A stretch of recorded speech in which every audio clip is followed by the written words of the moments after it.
Hi, and welcome to my video on pulling the engine out of my 996. So I didn't actually video the process of me removing the engine, but I did take quite a few photos, so I guess I'll talk through some of those photos and sort of guide you through. Now this is not meant to be a guide on how you could do it. There are countless videos on the internet about how you could do that, one of which I did actually use as my basis for removing the engine. I think it was the BMW Doctor, I think it was. I'll put a link in the description to that video series, and I'm sure I'll be referring to those videos when I put it all back together. So yeah, basically I'm just going to talk through how I removed it, and then the video after that, which I've already published, is one where I build a box around the engine on the pallet to be sent off to Hartech. As I speak now, the engine is already in Hartech. I'm just waiting for them to, I guess, strip it and let me know what damages there may be and what they need to repair. So yeah, what I'll do, I'll start with my teeny tiny garage. So I've got a single garage. As you can see, I've had to park the car outside so that I could remove the engine from the car and then pull it into the garage to work on it, because my idea was that I would probably spend more time removing all the bits from the engine than removing the engine. Reality is it probably took me just as long to do under the car versus in the garage. But the reality is it wasn't that difficult, it wasn't too bad, even with a tight space like I had. So yeah, there's my nice clean garage. So firstly, I jacked the car up and put it on axle stands. So I only have two jacks. One is a trolley jack. It's not a super low profile trolley jack, so I did have some trouble lifting things to get it under the jack mount in the first place. So I jacked it up, chocked up the front. So I haven't jacked the front, only the back. And I've put it on axle stands. I removed the bumper. They say you don't have to remove the bumper, but I just found it was a lot easier to get everything off. I replaced the exhaust mufflers not long ago, and I just decided if I take the exhaust off first, then it'll make it a bit easier to work with the engine in that way. So one of the first things I did was I got the exhaust manifolds off. Now, I was sort of lucky, maybe, in that regard.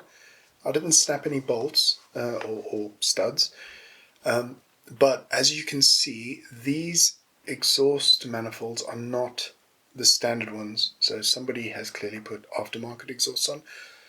They look pretty good, free-flowing. I don't know what brand they are, but they seem good and they don't seem to leak, so that's good. So clearly somebody has either drilled the studs out already or has successfully removed the studs without breaking them before, except I did find that one of the exhaust studs had broken part of the block, so part of the block chunked off. You can just see that in this picture here. It looks like there's a blob of weld on there, so I think somebody's welded it up before, and it's obviously subsequently broken again. So I'm going to ask Hartech if they can weld that up and repair it, because I don't want the exhaust to leak in future. So yeah, that's what that looks like. Then next I unbolted the side shafts, the ones that go to the wheels, and those were fairly simple, easy, no broken bolts or anything in that area. Then I drained all of the coolant and oil. Now I got quite a lot of coolant out, but I'm sure the radiators in the front are still full of coolant, but I'll replace all the coolant anyway when I do that. When I drained the oil, and obviously I took the oil filter out as well, the oil, the car was recently serviced in Bicester at Auto Farm, so the oil's pretty much new. but that's unfortunate because I'm not going to keep it. I mean, I wouldn't. I basically filled this jerry can, I think it's 5 litres, and another 4-litre bottle of oil, and that seems to be all the oil. So I'm going to need a couple of bottles of oil when I replace that. Then some of the photos I took here are of the engine. Now, my plan was to try and remove the engine without disconnecting the air conditioner lines.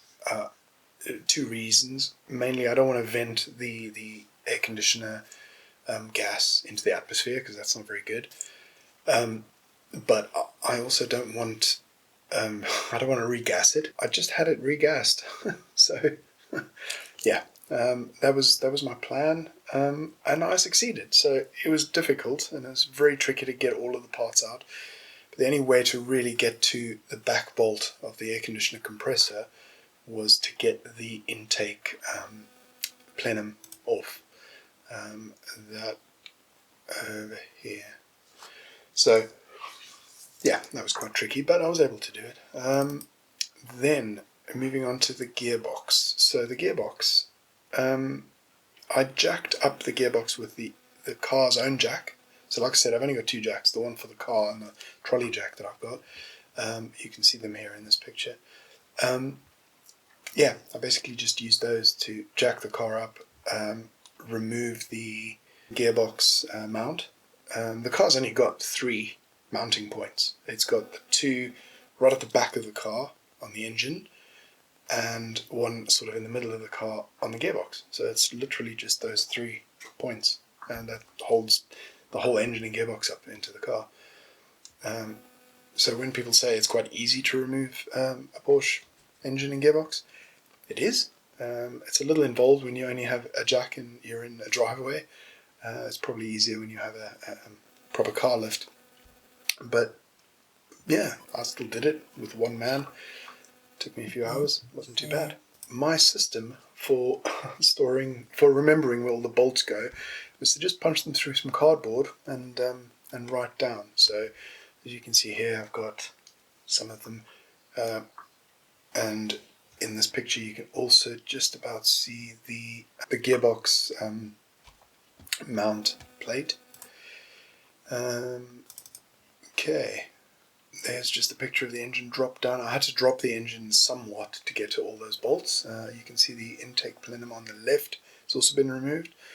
Now, I have been able to remove that before, but it is ultra tricky to get that last bolt right at the back, right next to the air oil separator. You can only turn it like 5 degrees at a time, and you've got to get the spanner in there and get a cramp as you try and do it. But yeah, it's doable. You can just about see the multi-pins of the wiring harness over there. At this stage you can see I've taken the wheels off already and started dropping the engine. I put a big wooden plank under the engine just because I didn't want the jack to be on the bare aluminium, because if it's got sharp points I don't want to poke holes through the sump. There's this side view. Engine bay temperature sensor you can just about see there. Yes, and I nearly forgot this. I dropped the engine down somewhat and I found it wasn't really moving anymore. Then I saw this earth strap down the side of the engine. So if you're doing yours, keep an eye out for that engine strap. Then, once the engine was on the ground, I bolted a bracket onto the engine carrier in the front, which was just a bit higher up than the floor of the engine. And I was able to get the trolley jack under it and effectively use the trolley jack as wheels. So I had wheels on the front or the back of the engine, but nothing on the back. So the gearbox was basically dragging on the wood, and the wood obviously slid along the rough concrete. So that's how I was able to effectively slide the engine out without damaging it. Yeah, slowly but surely I got it out.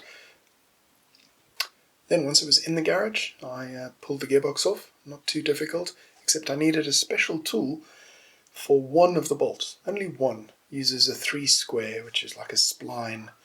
It's not the same as a Torx. It's not the same as a hex.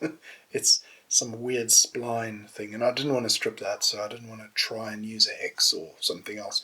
So I bought a little set online. I only need one size, but yeah, well, I have to do that. I don't know if that's a security feature or what, but anyway, otherwise I got the gearbox off. I got the clutch out. The clutch looks are nearly brand new, which is a bit sad because I'm replacing it anyway. I hate replacing parts that aren't fully used, but you know, I don't want to have to do this again, so I'm just going to put a new clutch in. You can see how dirty the engine is, quite filthy. I took the side carriers off, and there you can see the coil packs. I will probably replace all the coil packs too. And there's a top view of the engine. To be honest, most of these photos I took mainly just so that I could see where everything goes once I reassemble. So you can see with the routing of where the cables go and over and above. Then, yeah, this is the engine nearly fully stripped. I've taken pretty much all the sensors off. I've got one or two left. The starter motor's been taken out at this stage, and you can see the oil cooler is also removed. And there's the top-down view of that. Just some knock sensors. I think they're knock sensors. One on either side, one on each bank.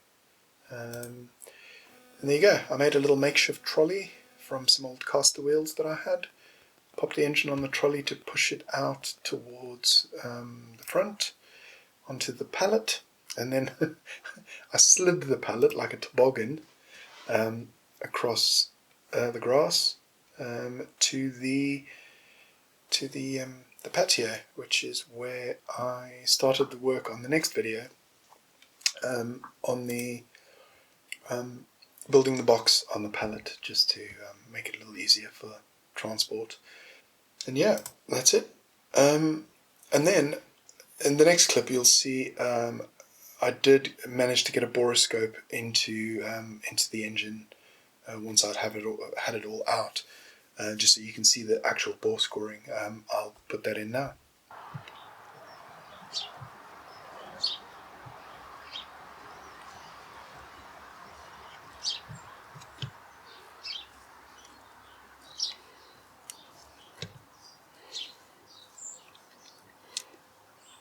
There you can see the bore score. It's quite like hard. There's like a groove almost. I don't have a great borescope, so I can't really turn it to look at another angle. So that's the top of the piston, and that's the bottom where you would normally get the bore score. So that's fairly scored, and there you can see it, like gouging almost. Wonder if something got in there. But yeah, that's exactly why I'm having a rebuild. Well, while we're here, why don't we look at the other cylinders? Yeah, there's definitely some scoring in this cylinder. I don't know what cylinder this is, cylinder 1? Yeah, there's definitely some scoring there. That's the opposite to 6, so it's the two back cylinders, basically, the ones closest to the gearbox, have got some scoring. And that's definitely more than just polishing, that's scoring. Yeah, sorry, it's not a great video, but I can't record or take shots with this borescope. And that's it. That's all the video and photos I have of me removing the engine. But yeah, follow me if you want to see the other half of the engine when I get it back. I'm gonna have to refit it, so I'll video all of that and I'll upload it. So cool. Yeah, till next time.